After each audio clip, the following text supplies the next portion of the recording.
Two skateboarders start a race at the same time. Skateboarder A travels at a steady rate of 15 feet per second.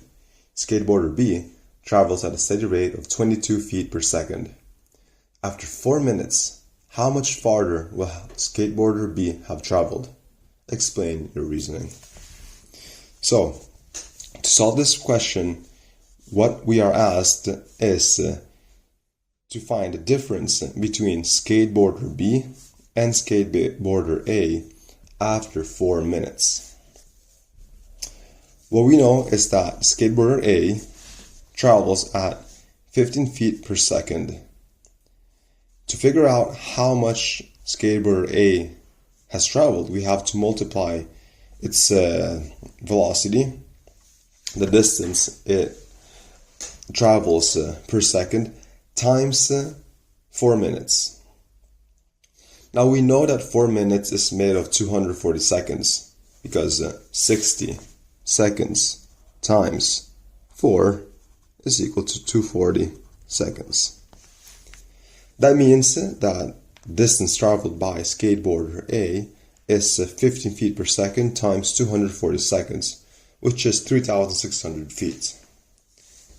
The same calculation goes for skateboarder B. We just have different numbers.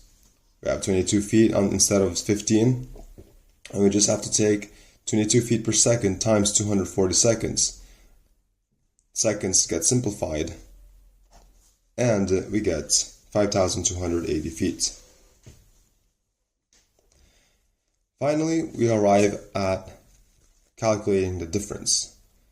We get 5,280 feet minus 3,600 feet, which are respectively the distance done by skateboarder B minus the distance of skateboarder A after 4 minutes. And the result is 1,680 feet. There's also another way you can apply this. The method is by taking initially the difference between the distance done by skateboarder B minus the distance done by skateboarder A in terms of 1 second. So that means taking 22 feet per second minus 15 feet per second, which gives us 7 feet per second. We can multiply that by the time required, which is 4 minutes. So we get 7 feet per second times 240 seconds, which gives us again 1,680.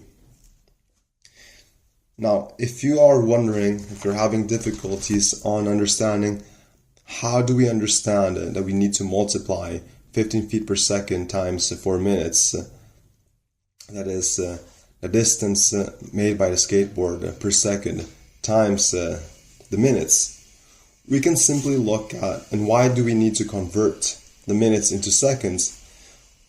We can see that it can be explained that each second that passes, the skateboarder A does 15 feet.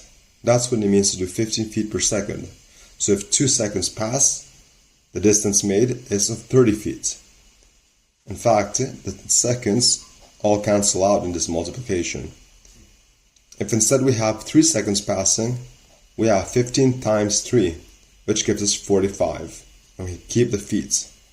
And in fact, we have a distance. Likewise, if we have 4 seconds passing, instead of 3 or 2, we have 15 times 4, which gives us 60.